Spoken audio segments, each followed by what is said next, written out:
Hello, everybody. Welcome back to the Science Dispatch Podcast. This is episode 47. My name is Cameron English. I'm your host as always, joined again, as I usually am, by Dr. Chuck Dinnerstein, Director of Medicine at the American Council on Science and Health. Chuck, how are you today? I'm good. How are you doing? I'm loving the summer out here in California, 110 degrees, nothing better. But it's dry heat, isn't it? I hate that excuse because 110 is 110, whether it's a wet or a dry. It's just not good, So yeah, it's a tandoori oven instead of a. Yeah. All right. Well, enough about the weather out here on the West Coast. Today is Get in Trouble Day on the Science Dispatch podcast because we've got two very controversial stories. No matter what we say, Chuck, somebody's going to get mad at us for something because we didn't do it right. But nonetheless, these are important issues. They both have really serious public health implications. And so here we go. So first up, we have a story Chuck wrote. It's called, "Is Body Mass Index Racist? Healthcare?" And then the second one is, and I'm not making this up, the CDC, as you probably read, everybody, recently came out and said that people besides pregnant women can breastfeed. In fact, men can breastfeed. And women can breastfeed, I suppose, trans men can breastfeed, despite the fact that they're on a whole ration of hormones for this treatment they're undergoing. So lots of controversial stuff to get into. Chuck, let me read the intro to your story here, which is actually mostly a quote from the American Medical Association from their new Journal of Ethics. So you write, "Body mass index, BMI, then, is a continuation of white supremacist embodiment norms, racializing fat phobia under the guise of clinical authority." So that's the quote. And then you say, "Quite an opening from an article in the AMA's new Journal of Ethics. Stripped of its rhetoric, could it be true?" Okay, Dr. Dinnerstein, take it away, please.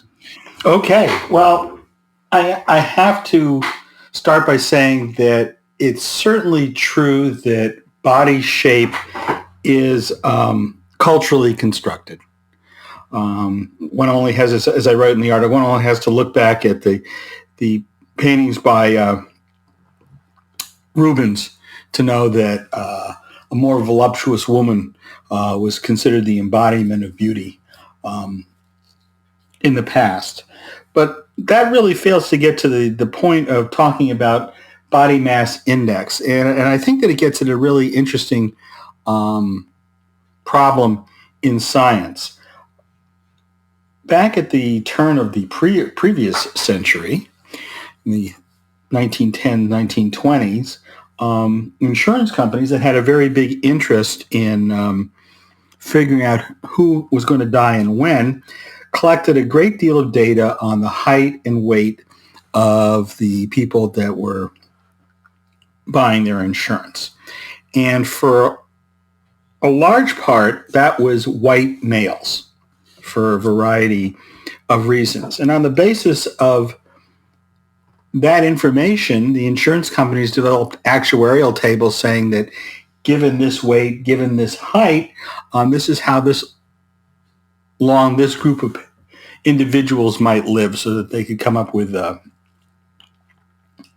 cost of insurance. And certainly within the framework of talking about the old white men that were being insured by them, that actuarial science was probably fairly good. The difficulty came when we decided to apply those same tables to a much larger population that wasn't necessarily male, wasn't necessarily white. And the author of the article, Dr. Sabrina Strings, who's a professor of sociology, has a cottage industry talking about the racist quality of body mass index over time, and points out that using that particular group of individuals was racist.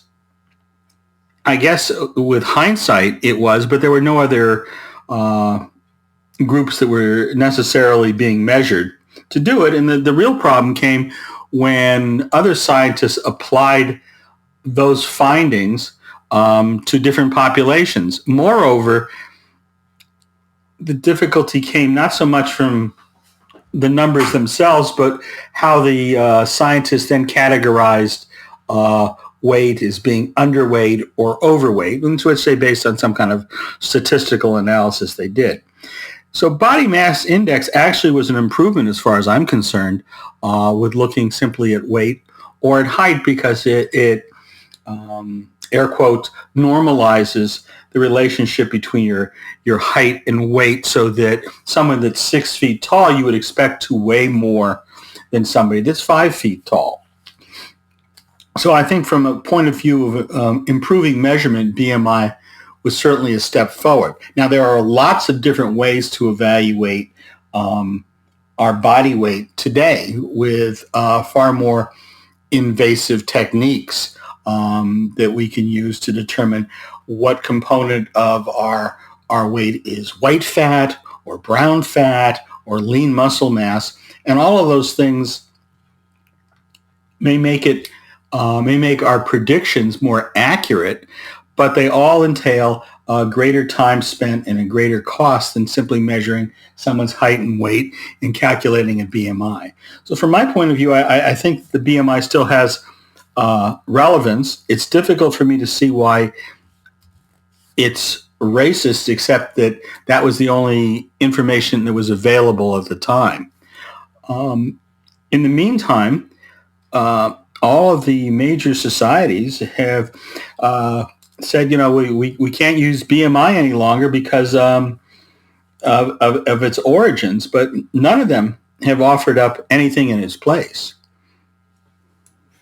That's a really good point, and I think it speaks to the fact that this is the genetic fallacy in action. This whole idea that, we're not going to talk about BMI because the people who conceived of it and initially used it had some really nasty, even evil, you could say, ideas about people who looked and acted differently than they did or had a different ethnicity, whatever you want to say. And maybe this is a little controversial, Chuck, but I think it's possible for bad people to sometimes get things right. And I'm not saying that their ideology is good. Racism is evil, as I just said a second ago. But you can be evil and look out at the world and make observations that are correct sometimes. So let me give you another example. This is from an article in the International Journal of Epidemiology, and it's documenting the history of the anti-smoking movement in Nazi Germany. And it's by a researcher named Robert Proctor. He's a historian at Stanford University, I believe. And it's fascinating to look at how the Nazis used really good science. They actually had pretty good epidemiology and pretty good research into, why smoking and even other chemicals like asbestos were harmful. Now, they attached this to an absurd ideology, and they said, smoking and the diseases that we've associated it with are a threat to German purity, right? And everybody looks back at that and goes, well, that's just bonkers, right? This is evil. We don't want any part of this. But nevertheless, the observations they made about cigarette smoking were correct then, and they're still correct today. They may not have gotten every single detail right in the research they were doing, but nonetheless, there's a good basis of science there. And I think it's possible to say, these people were crazy on the one hand, but some of the research they did was very valid. And I think it's the same thing with obesity and, the health effects of it. What do you think about that? I think we're going to tie back into the other article very quickly on this point. I think that a lot of this has to do with the application of BMI, not its measure.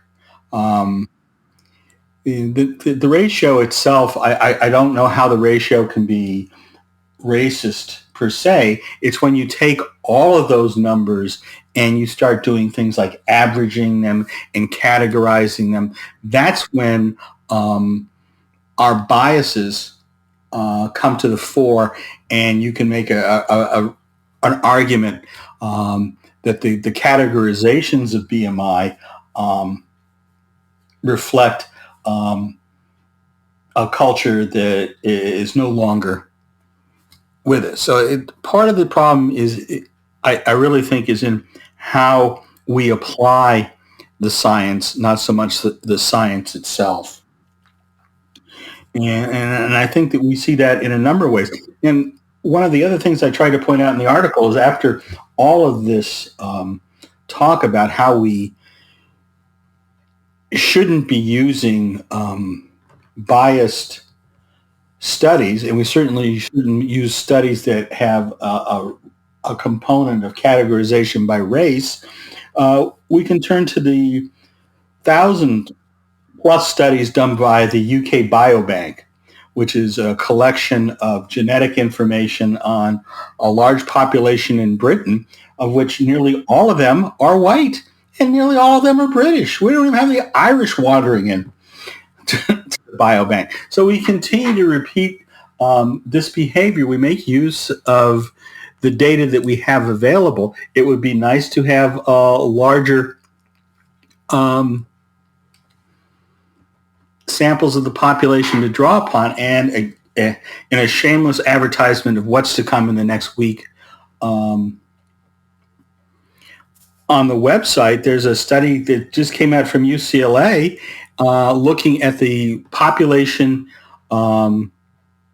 in Los Angeles, and they identified nearly 400 different genetic clusters of individuals in Los Angeles. So oftentimes it's how we measure things that make a significant difference. BMI has its value. I don't see that it's going away real soon, but to claim that because its origins lie in work done by an insurance company in 1910, we should abandon it, I think is silly. Yes. Yeah, that's a helpful insight. I think the other issue, though, is that they're not just going after BMI. They're going after the very idea that obesity is harmful. And I guess at this point, the AMA and these other public health institutions, they're not quite ready to say obesity is fine, live your best life or whatever. But they're sort of compromising with the people who are saying that. And that troubles me because there's been plenty of research on this. I can cite studies if people really want me to, but there's a clear dose response between your size and your risk for all sorts of metabolic conditions. There's no denying that. And I think from some of the writing that you've done about the different kinds of fat and how human metabolism works, we know the mechanism. We know why getting bigger, unless of course you're in the gym pumping iron, right? Is if you're gaining fat, it's bad for you. And all of the science is being sort of pushed aside because it's not refutable, I don't think. I think you can make some very valid points about how people are mistreated because of their size today. And you can talk about the imprecision of BMI or measuring body fat or whatever. But the foundation, as I said a little bit ago, it's there and it's not questionable. And I think that's what concerns me the most is you have these groups that are trying to stay relevant and they're trying to, maintain their authority in a changing culture. And in doing that, they're seeding the things that make them useful, namely giving the public good information that is going to allow them to lead healthy lives. This is true. And I think there's another problem in there is that, and we've talked about this before when we talked about whether obesity is a disease. If they declare it a disease and they give it a code, they can bill for it and they can get paid to receive treatment or to offer treatment. And that's a big shiny object and incentive for a lot of people to make obesity a disease, because in the way our healthcare system is constructed, once it's a disease, insurance will cover all the Ozempic that you might want. And that's a clash with other people that believe that body image and, dare I say, your sense of self-worth is more important than whatever health effects may follow. Yeah, it's a very good point. And I want to say, and Chuck, I think you've talked about this a little bit too. I struggled with my weight for a long time. I was really big as a kid and it was uncomfortable and there was a lot of social awkwardness. And it was an issue I had to overcome. And of course, a key part of that was losing the weight. But looking back now in the early 2000s when I was in high school or when, whatever age I was, if I had gone to the doctor and the doctor said, you're beautiful just the way you are and you don't need to change a thing and you can be healthy at any size, that would have been weird to me because I knew, even as a young man, I was making poor choices. And so it would have been incredibly unhelpful for a medical authority to say that, or even to not talk about it. And that's exactly what's happening now. I'm glad this didn't happen, but I was probably pre-diabetic. I was probably very much on the line of really starting to experience some very serious effects of the way I was living. And of course, it probably wouldn't have really crippled my health until later in life. Again, that's another problem we can talk about. But I was on a very, very bad path. No, I hear that. Yeah. I don't know if you have thoughts on, maybe because as a physician, right, having to discuss this with patients, I'm sure it's quite difficult at times. Well, as a vascular surgeon, we didn't spend a lot of time talking about weight. We talked a lot about smoking along the way, which was easier. But I think that there are certain qualities that are the same either from both discussions. If you think about your teenage self, even if the doctor told you that this was a bad thing to do, you didn't get your sense of self-worth from the physician. You got it from the kids at school.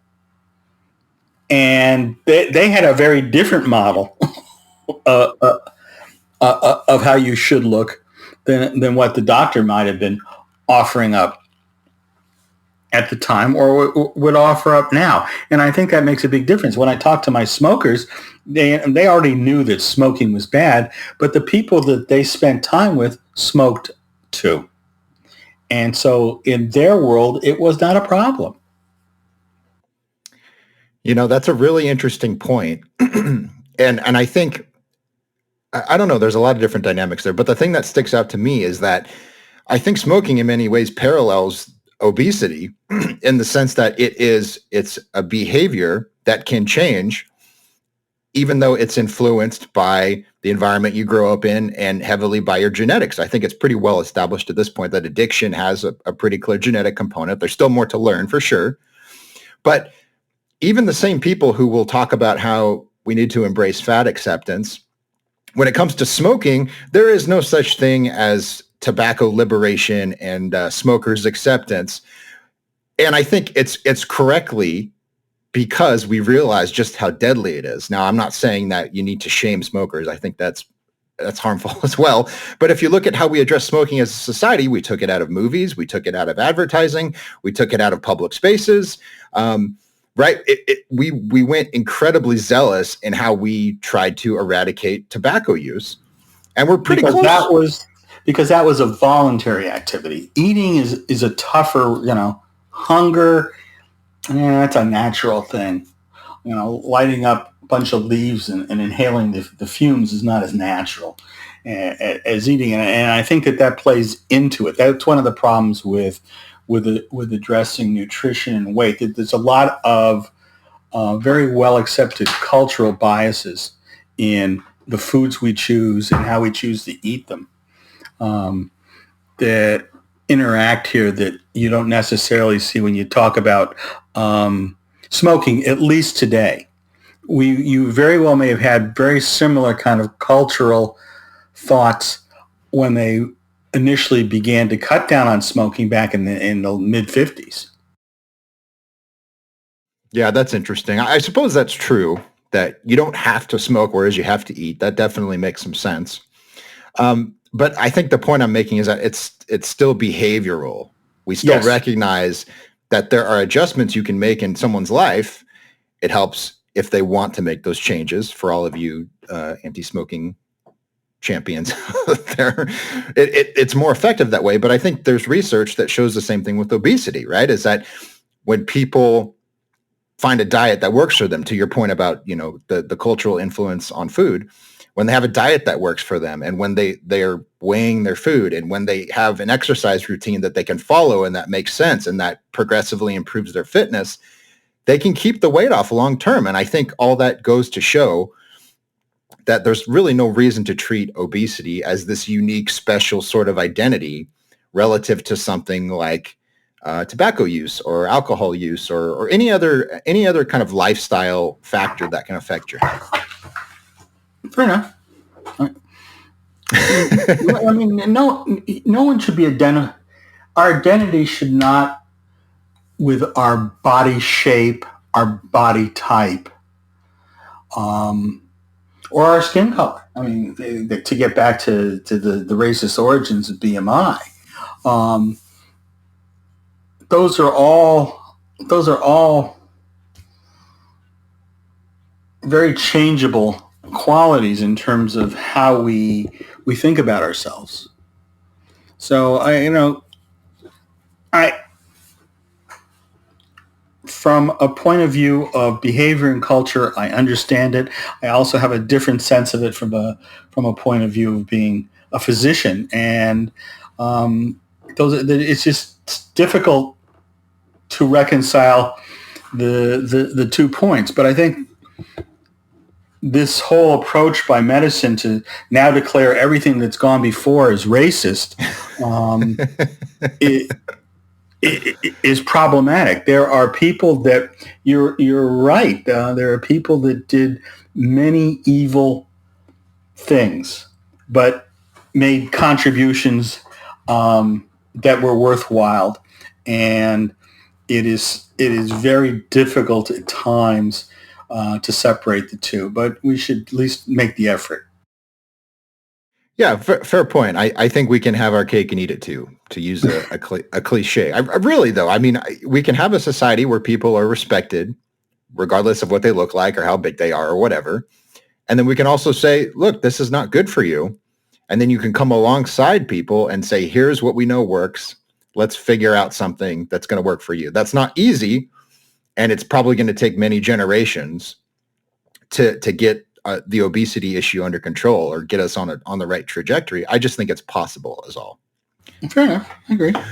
Okay. All right. Well, we spent a long time on that story. Sorry, everybody, but we do have one more. And I'm kind of flabbergasted as we get into this, Chuck, but the story is mine. It's called Father's Milk. That's a quote we'll explain in a minute. CDC science-free breastfeeding advice. So it was mostly the conservative media that blew up, in response to this. A few other news stories really covered it. But a couple weeks ago, the Centers for Disease Control put out some guidance related to breastfeeding for trans people. And it's on a section of their website that deals with health equity and infant nutrition. And so they say a couple of strange things as far as I'm concerned. And these are direct quotes. They say transgender and non-binary gendered individuals may give birth and breastfeed or feed at the chest feed in parentheses. And they also say an individual does not need to have given birth to breastfeed or chest feed. I mean, there's so much we can say right there, Chuck. But I think what really stuck out to me is that this is presented to the public as this authoritative guidance that I think a lot of people would assume is based on really robust research that's been done. And you can just sort of embrace this, uncontroversially. But as I discovered as I was writing the story, this is absolutely not the case. And I'll give just one example. The CDC cites a guidance document from the Academy of Breastfeeding Medicine to sort of say, here's where you go for a deeper understanding of trans people breastfeeding. And that guidance is based on, and I quoted in the article, it's based on a handful of anecdotes from the internet and one case report. So okay. Yeah. It's one physician, I believe, or a team of physicians reporting the experience of a single man who was transitioning to be a woman who tried to breastfeed his partner's child. I'm beside myself. So let's start there. There's much more to talk about, but I mean, you're the doctor. What do you think of this? Oh, I wish that saying you're the doctor would make it all better. So both sides are crazy. Both sides have gone out of their minds. transgender people, men, in this case, men transitioning to become women are a very small portion of our population. And it is problematic to me that the left spends so much time raising issues around what is going on for this very small portion of the population. I wish they would spend as much time worrying about the indigenous natives of the country who we've been mistreating for well over 150 years plus than to look at that, which would be at least equal numbers. And equally so is that as soon as you use the word transgender, the right side of the aisle also flips out and commits the same sin of making mountains, political mountains, out of scientific molehills.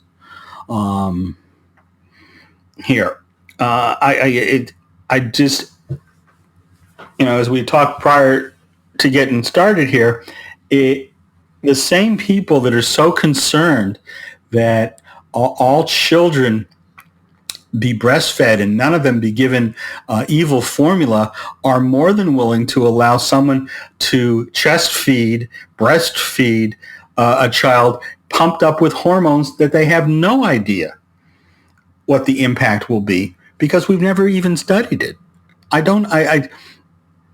This is a moment when culture attempts to dictate science. So in some ways, I guess it's very reminiscent of the conversation the Pope had with Galileo about whether the sun was moving around the earth or the earth was moving around the sun.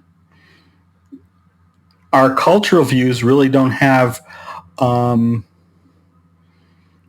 any role in the objective attempts to discover things in science. The cultural views certainly have a role in shaping up what science we look at, but it shouldn't necessarily have a role in the conclusions that we draw. I just don't get it. And you shouldn't, because you're a rational person with common sense. And of course, you could tell that to my wife. I'd appreciate it. You tell it to mine and we'll see, we'll compare results. So here's the thing with this that's just so crazy to me. And it's another example of what I was talking about with the obesity story, where we're at a place now where we're sacrificing people's health and well-being on the altar of social justice. And that to me is crazy, because the whole concept is that we need social justice so we can have equity, so everybody reaches the outcomes that they deserve and blah, blah, blah, blah.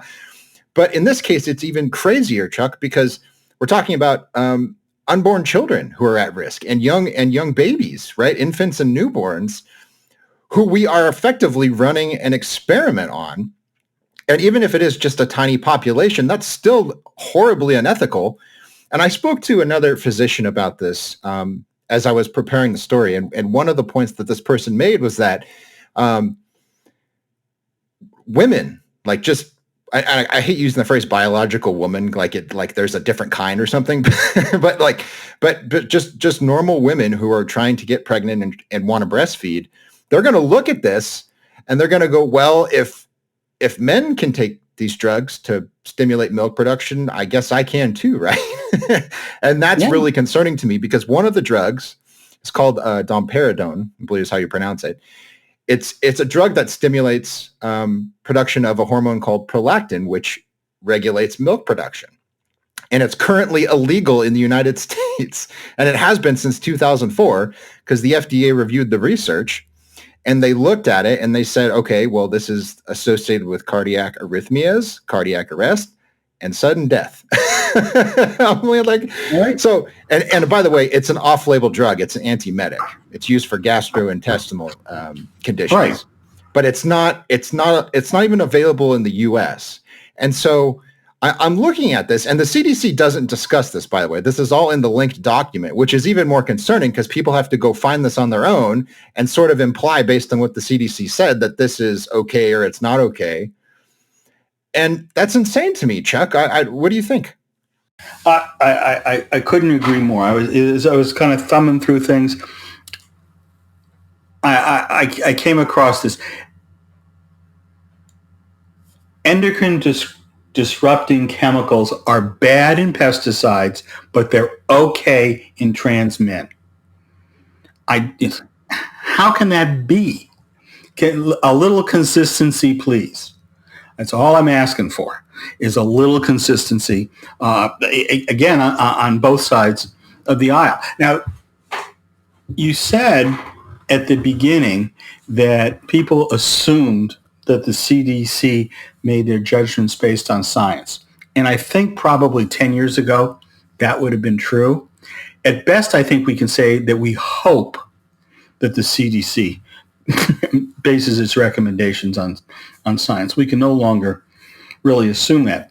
And the other thing that plays into talking about this is that nearly everybody gets their information about chest feeding, breastfeeding in 3 or 4 sentence sound bites. The chance of those CDC documents being read by the general public is essentially zero. And so that we're trusting others to translate and share that information with us. And once we do that, given the culture wars, we give up any chance of getting an unbiased reporting on what's really being said. With it, I'm going to say the exception, I think, of what you wrote, and which had its own viral moment on the internet. It's insane. I think that's a good point. But I think one of the concerns I have is that there are very ferocious activist groups, and there are reporters, and there are people with a lot of cultural clout who are pushing this, and the medical establishment is basically kind of standing by and going, well, right, equity is good. Okay, we're on board. And so the situation I think we're going to end up in is you're going to have physicians that are increasingly under pressure to give their patients bad advice that could potentially harm their children, because they don't want to be yelled at, or they don't want to be fired or canceled, or whatever the thing is. And here's an example of what I'm talking about. I quoted an article published by The Conversation, which has just gone off the rails in recent years. It used to be a pretty good site for science commentary where they had academics writing for the public, but increasingly they're just nuts. And here's one example. They wrote an article where they were defending the use of testosterone by women who are transitioning to become men. I always get them confused, but in other words, they're women and they are transitioning. They want to be called men. They want to, all that stuff. So they're on testosterone, which of course is a very powerful hormone. And they're either pregnant, they're gestating a child, or they're breastfeeding. And so the Conversation article was meant to defend this practice. And it was based on a study where the author of the Conversation article and the research went to physicians and said, why do you recommend that your trans patients get off testosterone? And they said, as you alluded to earlier, because we have no idea what effect it's going to have on the child that's developing. I mean, this is nuts. And so the doctors are saying, there's a limited research. What we have is very horrifying. There's some indication that exposing children to testosterone, supplemental testosterone in utero, could cause intersex conditions. It could cause autism. It could cause metabolic issues like obesity. I mean, these are fundamental conditions that could change the trajectory of someone's life forever. And you're doing it even though you admit you don't know what's going to happen. It really is an experiment. And the pushback from the Conversation people was, well, the evidence isn't conclusive one way or another. So who are you to tell these patients that they should stop testosterone therapy? I'm going, this is bananas. I mean, these are the same people who with a straight face will look at a parent and say, COVID vaccines are safe for your kids, and you can trust us because we're the medical authorities. Now, in that case, there's much more research to justify that guidance or that recommendation. But here, this is nuts. And so I could not fault any person in the world for looking at these people, these medical authorities and these social scientists who are going to push this. If I didn't know any better, from my interactions with people like you, Chuck, if I didn't have some elevated understanding of how vaccines work, I would probably look at all of this and go, these people are psychotic. I'm not going to trust the word they say.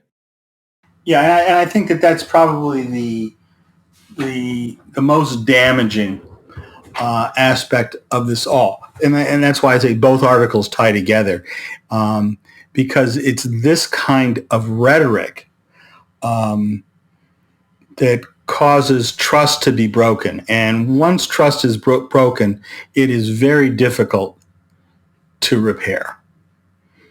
And I'm not sure, as usual, I'm not sure what the solution to that particular problem is, but I do see that it continues to inflict significant damage on what was been a hard-won expertise by public health and private health workers. It's bad. Yeah, I mean, the simple answer is stop telling people this. CDC, outlets like The Conversation and major news outlets just regurgitate this nonsense. Stop it. That's right.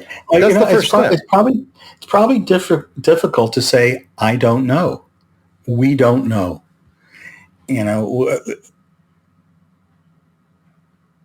People are uncomfortable with ambiguity and with uncertainty, and will latch upon a message that sounds more certain than it actually is. And we're seeing this over and over again because I think the means by which we communicate now are built around the idea, as we've talked about before, around fear and conspiracy and getting rid of uncertainty by allowing you to latch onto one theory or another. Yeah, it's a depressive day today. It's frustrating. And just a final thought, because you mentioned endocrine disruption as it relates to pesticides and industrial chemicals. The same week that CDC put out this guidance, The Conversation published an article called "The Ugly Side of Beauty: Chemicals in Cosmetics Threaten College-Age Women's Reproductive Health." Mm-hmm. And in this story, they are on the basis of very, very flimsy epidemiological evidence. They are telling young women that the products that they can purchase at drugstores and department stores and so forth might jeopardize their reproductive health because there are endocrine disrupting chemicals, so-called, in these products. So in other words, not only are they pushing this absurd trans breastfeeding guidance, they are taking the exact opposite position on an issue where the science is much better, and that we know that, putting foundation on your face or using perfume or whatever, it's not going to do anything to you because the products are very carefully regulated. And if anything gets out there into the supply and consumers start using it and they get sick, those companies are going to be sued into oblivion, and the FDA is going to shut them down and confiscate everything that was harmful. And I mean, they're just done, Right. So it's like it's two levels of insanity that I'm still having trouble wrapping my brain around. Yeah, it's bad to have endocrine disrupting chemicals in your cosmetics. It's okay to have them in your body if you're transitioning. Lunacy.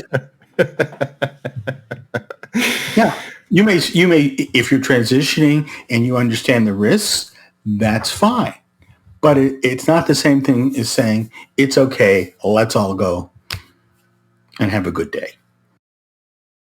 Yeah, it's, I don't know. I've said it's crazy, it's insane, it's insanity. I've said that multiple times, but it is. But there you go. If you're listening to this show, hopefully you're a little bit better informed and you can combat some of the silliness in your own life and when you see it in the media and so forth. But let's land the plane, Chuck. We'll call it a day. We'll be back next week with episode 48. Until then, follow us on social media. The organization is at ACSH.org. I'm at CamJ English. Interact with us. Ask us questions. If you want to talk to Chuck, tweet at the organization and we'll get the details to him, and he'll respond to you because Chuck just loves interacting with readers. All right. Thank you all for listening. We'll see you next time.